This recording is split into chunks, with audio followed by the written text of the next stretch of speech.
Natal.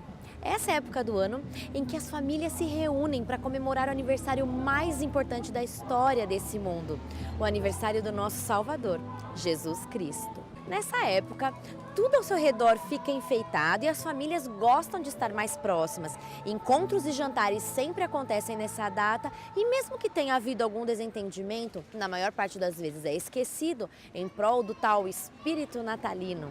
Mas será que é somente nessa época que as famílias são importantes? Será que somente no Natal é que eu deveria me preocupar com a minha família? Em 1 Timóteo 5, versículo 8, podemos ler assim: aquele que não cuida dos seus parentes, especialmente dos da sua própria família, negou a fé e é pior do que os que não creem. Mas o que é família? Será que é obrigatório que haja laços de sangue para que tenhamos verdadeiro amor nos lares? Tem gente que diz que cunhado não é parente. Será mesmo verdade? Qual é o papel que os tios, primos, avós e até mesmo os cunhados desempenham no círculo familiar? O lar é a primeira escola da qual os filhos participam. E esses lares e as suas famílias vão formando a sociedade. Mas, por outro lado, a sociedade também afeta os lares. Mudanças na sociedade têm influenciado na formação das famílias. Muitas vezes questões socioeconômicas, culturais, a perda de um ente querido, tudo isso pode influenciar a sociedade, mas também a sociedade menor, que é a família.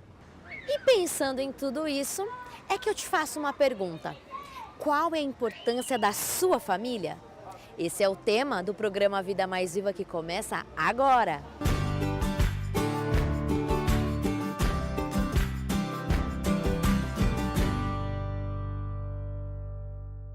Bem-vindo ao programa Vida Mais Viva. Puxa, como a gente fica feliz por estar com você, pela sua companhia de todas as semanas. Hoje eu não posso esquecer, eu quero mandar um beijo especial para uma espectadora que a gente tem chamada Alícia. Ela me encontrou essa semana e falou assim que não perde um programa.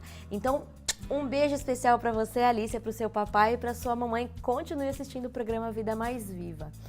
Hoje você viu a gente falando na abertura sobre esse dia especial que nós estamos comemorando, o nascimento do nosso Salvador, o Natal, e que é um momento em que a gente pode estar mais próximo da família. E a nossa reflexão de hoje é justamente sobre família. Antes de eu introduzir um pouco mais no tema, eu quero te convidar para acessar as nossas redes sociais, Facebook, YouTube, o nosso blog na TV Novo Tempo. Você tem milhões de formas de conversar com a gente e a gente espera você. Agora a gente quer mergulhar um pouco mais nesse assunto. Você realmente valoriza a família?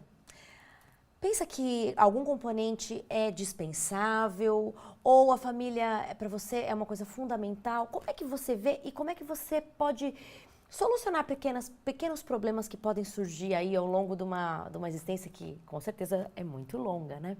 Para falar sobre esse assunto, nós trouxemos a Tércia Barbalho. Tudo bem, Tércia? Tudo bem, Mari. Um prazer estar com você aqui mais uma vez. Igualmente. Viu? A Tércia é psicóloga que atua no seu consultório. Ela é docente do curso de psicologia do NASP São Paulo e também é supervisora de estágio. Falei tudo? Dessa muito vez até. esqueci, não esqueci de nada. Tércia, fala pra gente, que a gente tem pouquíssimo tempo, sobre as coisas que mudaram, porque a família nos dias de hoje é bem diferente das famílias dos nossos avós, bisavós e de gerações bem anteriores. O que mudou nesse período todo aí?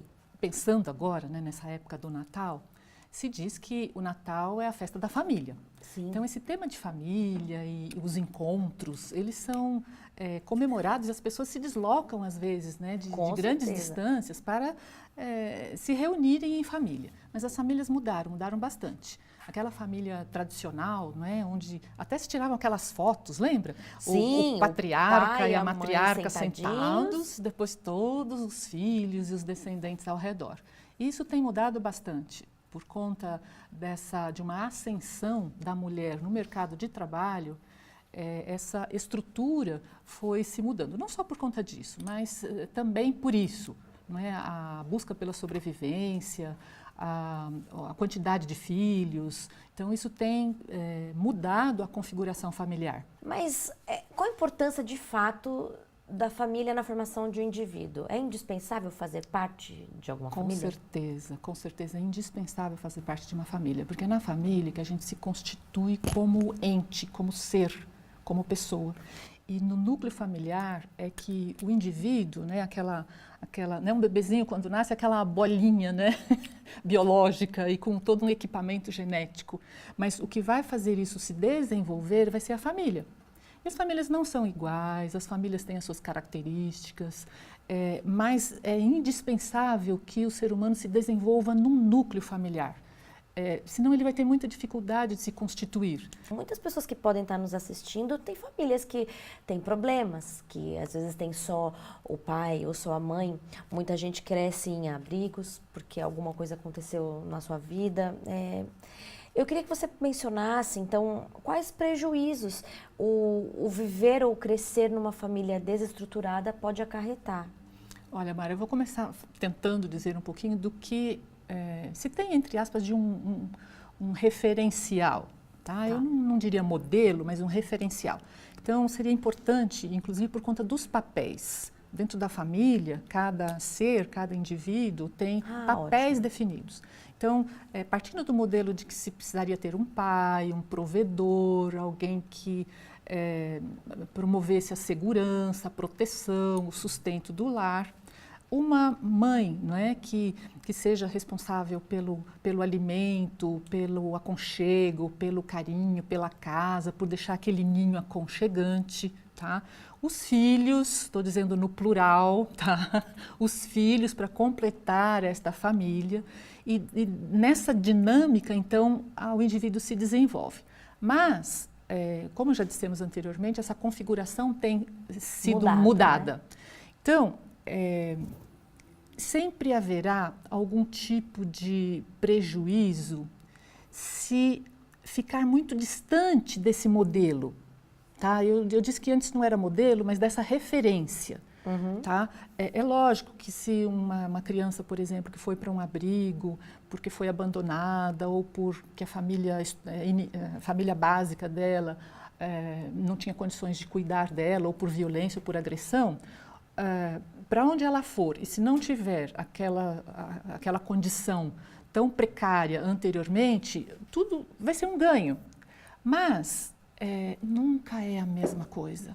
Nunca é a mesma coisa. Com Lógico certeza. Que um lar adotivo pode dar amor, carinho, proteção, mas sempre a pessoa vai ficar pensando, e fica. Por que será, né, que me abandonaram? Qual foi a minha história? Por que será que as pessoas não puderam cuidar de mim? Então, tem sim tem ganhos, não é, quando essa criança ou quando essa pessoa sai de uma situação de carência, de privação, de violência. Lógico, tem ganhos imensos quando ela vai para um lugar mais acolhedor, mas nada substitui efetivamente as suas raízes, a sua família. E você mencionou, Tércia, sobre os papéis. Você mencionou papéis de filhos. Mas eles são imprescindíveis para a formação de um lar?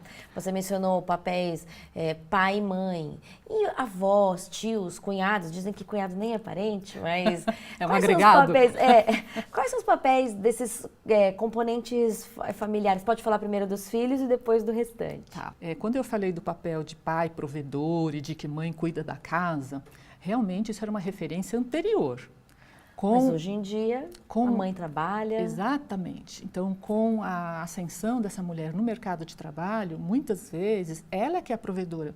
No Brasil, há uma quantidade muito maior de mulheres provedoras do lar do que de homens. É mesmo? Então, isso muda muito a configuração, tá? E de famílias monoparentais, quer dizer, onde só ou o pai ou a mãe é que sustentam essa família, por questões adversas, né, de separação ou falecimento e assim por diante. Só reiterando, né, que esse papel de homem e de mulher, hoje em dia, ele tem se transformado bastante. Tanto é que o homem tem cuidado também de questões da casa. As gerações anteriores, um homem não lavava louça de jeito algum, tá? Nossa, e hoje em dia, os homens participam, ajudam na casa, no cuidado dos filhos. Então, hoje, os pais participam muito mais. Isso é importante, ficam mais próximos dos filhos. É benéfico, na verdade, até pro filho, né? Isso, e estar mais em contato com o pai, né? Mais próximo.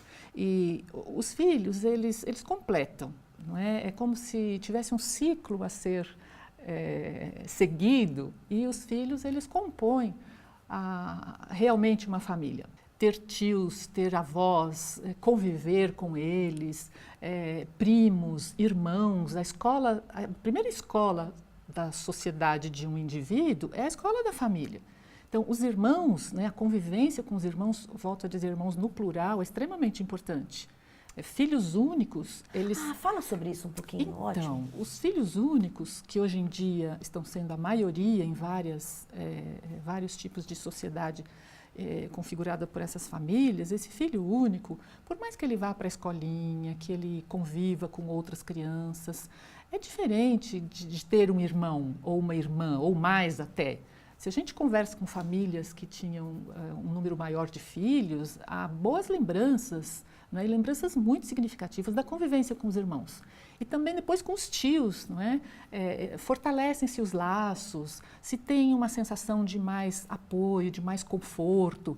Então, a figura dos avós, dos tios, que muitas vezes ajudam a educar, ajudam a conversar com essa criança, com esse jovem, com esse adolescente.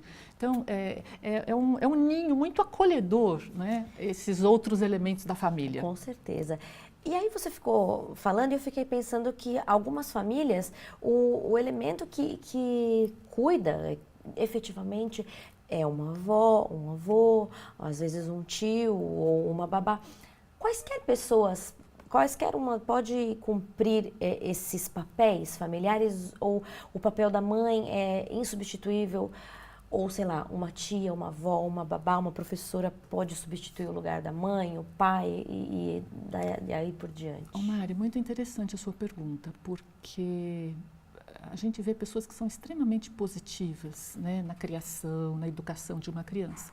Então, às vezes, os avós têm um padrão, né, de valores, de princípios melhor do que os pais, às vezes. Muitas vezes. Tá? Que deixam essa criança com os avós e os pais não assumem essa responsabilidade. Tios, por exemplo, que assumem crianças, a gente sabe de relatos, né, de tios que assumem a guarda, né, da criança ou assumem o cuidado, adotam, né, esse sobrinho e fazem excelentes papéis. Mas, volto a dizer, nunca é igual ao que deveria ser o papel da mãe.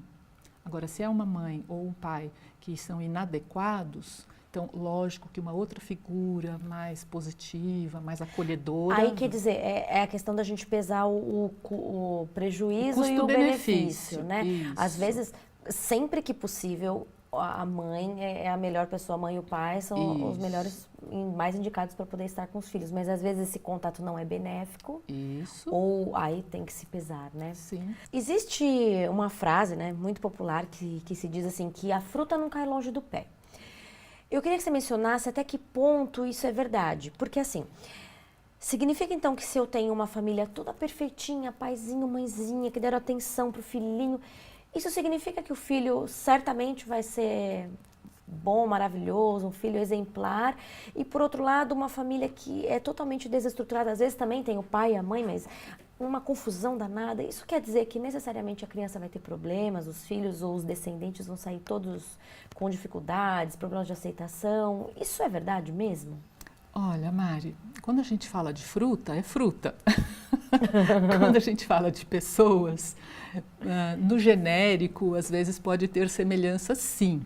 Então, se eu tenho uma família saudável, né, vou por aqui aspas, não é perfeita, nenhuma família é perfeita. Sim. Inclusive, Mari, às vezes as pessoas ficam se espelhando em outras famílias e achando que a dele tem algum problema mais sério. Mas todas as famílias têm as suas dificuldades. E não existe, como você disse, aquela propaganda de margarina com família perfeita. É lógico que se eu tenho uma família estruturada, a probabilidade de se passarem valores, princípios dessa criança, né, ou desse ser amado, ser protegido, que o seu desenvolvimento seja um alvo dessa família, que essa criança, que esse ser possa desenvolver-se dentro disso, a probabilidade e as chances são muito maiores. Tá? São quase, aspas, garantia de que esse elemento vai ser uma boa pessoa, um bom cidadão. Mas isso não é garantia. O que acontece, então, é bom que você, já te interrompendo, né? O que acontece na cabeça desse indivíduo que mesmo tendo um bom suporte, acaba muitas vezes por enveredar por um mau caminho? Aí a gente entraria com o livre-arbítrio, com a condição de escolha, de decisão de cada pessoa. Isso é individual, isso é pessoal.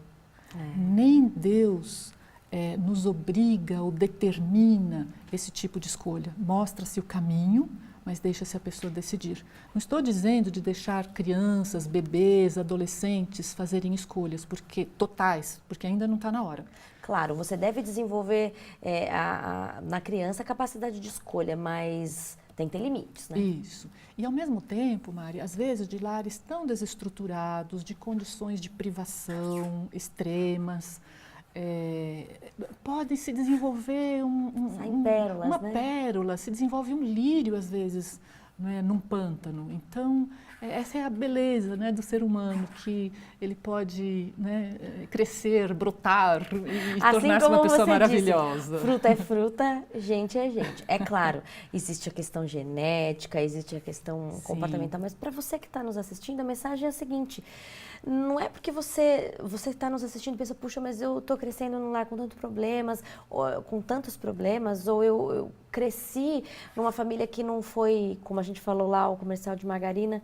Isso não é um fator determinante para o que vai acontecer no seu futuro. Você não vai ser uma pessoa de sucesso ou fracasso por causa disso. Claro, pode te fornecer com maior facilidade ou dificuldade, mas o que vai determinar o que você vai ser, ou o que você já é, ou quaisquer coisas nesse sentido, são as suas próprias escolhas, né? Isso. Às vezes, crianças bem pequenas, ao se depararem com alguma coisa no seu lar, na sua família, que elas não gostam, elas já tomam decisões desde pequenininha, tipo, isso aqui eu não vou fazer.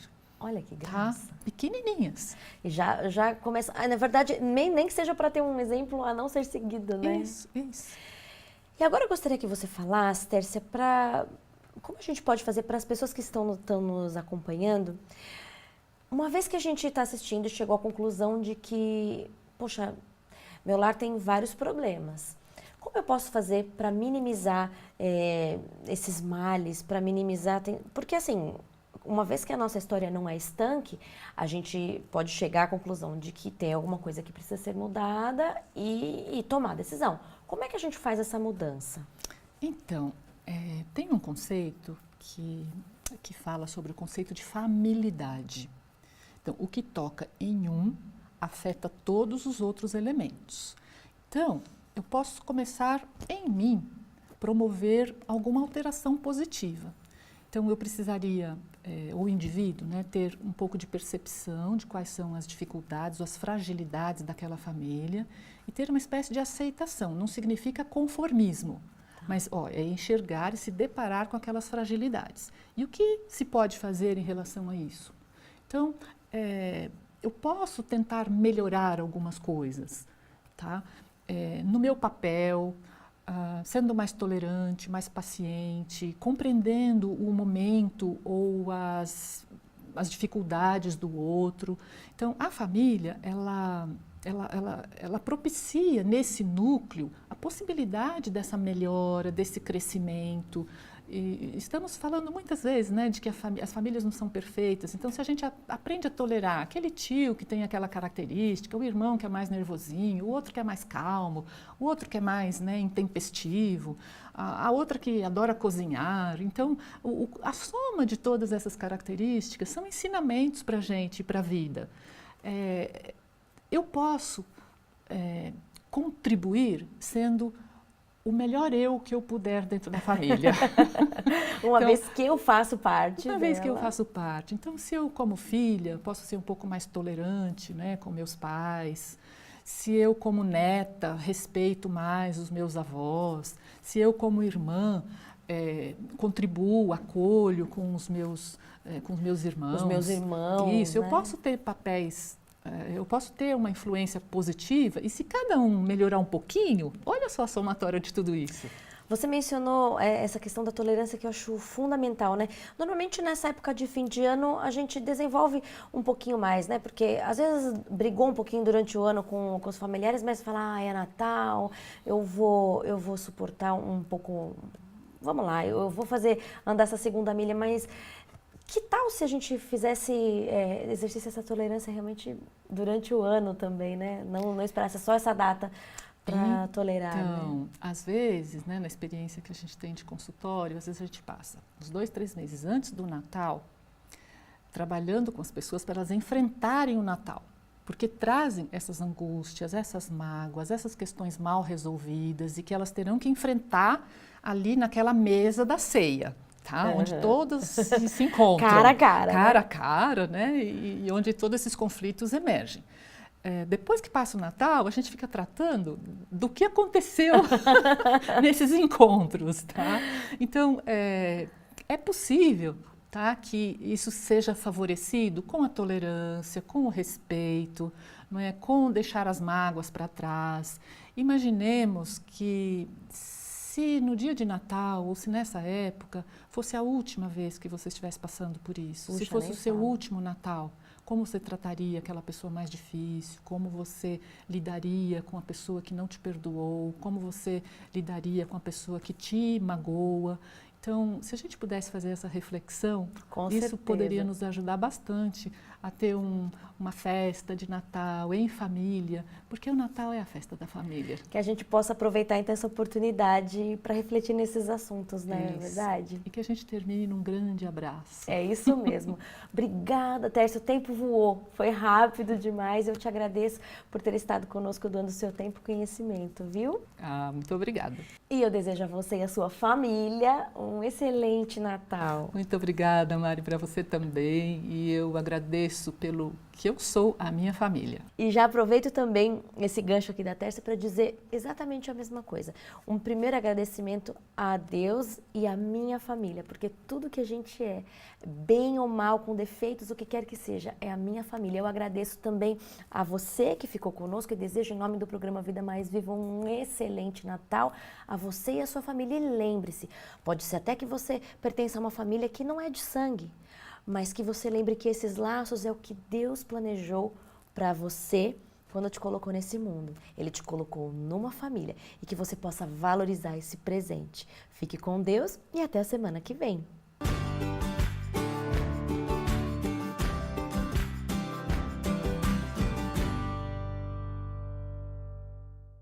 Olá, meu querido, olá, minha querida. Que bom estar com vocês mais uma vez no programa Vida Mais Viva. E espero que vocês estejam bem e bem pela graça de Deus. Nós estamos aí vivendo um período maravilhoso, o período de Natal, e é provável que você esteja aí reunido com a sua família neste momento de alegria que relembra o nascimento do nosso Senhor Jesus Cristo, Senhor do nosso coração. E esse dia é um dia que traz para nós algumas lembranças importantes. Lembranças de quando nós éramos crianças, lembrança dos nossos pais, lembrança dos nossos primos, lembrança dos nossos tios, amigos, porque é o período que nos reunimos em família. E que bom que isso acontece, né? É uma grande possibilidade, um grande privilégio para a nossa vida.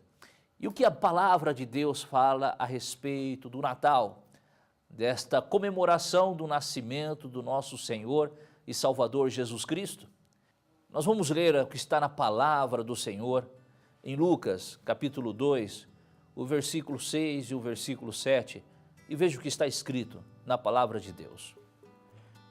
Estando eles ali, aconteceu de completarem-se-lhes os dias, e ela deu à luz o seu filho primogênito, enfaixou-o e o deitou numa manjedoura, porque não havia lugar para eles na hospedaria.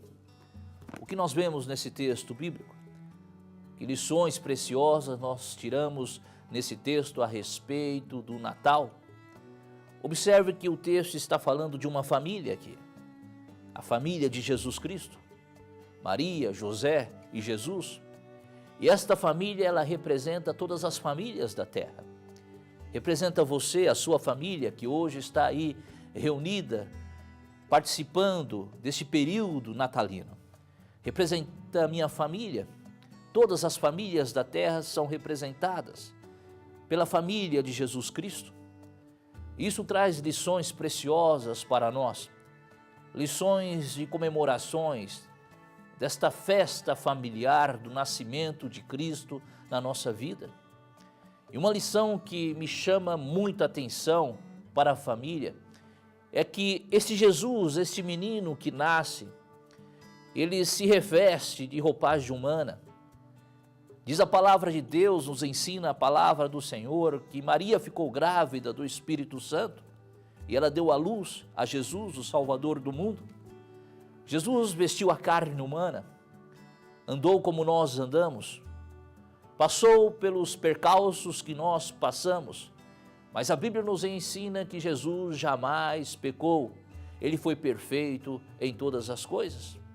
Entretanto, mesmo sendo perfeito, ele se manteve humilde.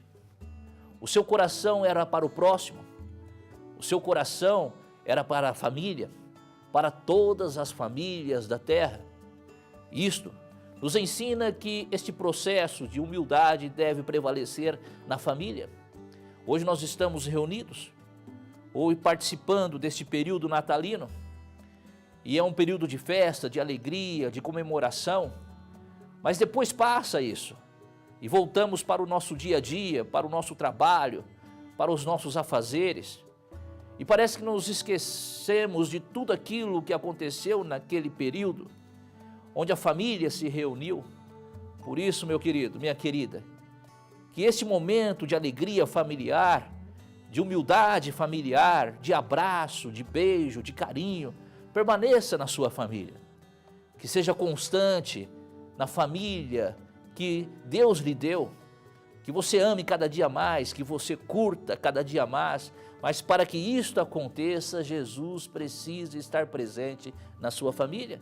Eu desejo a você um Feliz Natal, que você sinta-se abraçado por Jesus neste momento, que a alegria do nascimento de Cristo se faça presente na sua vida e que Jesus seja real em vosso ser. Um grande abraço, meu amigo, que Deus te abençoe e te guarde, e até a próxima.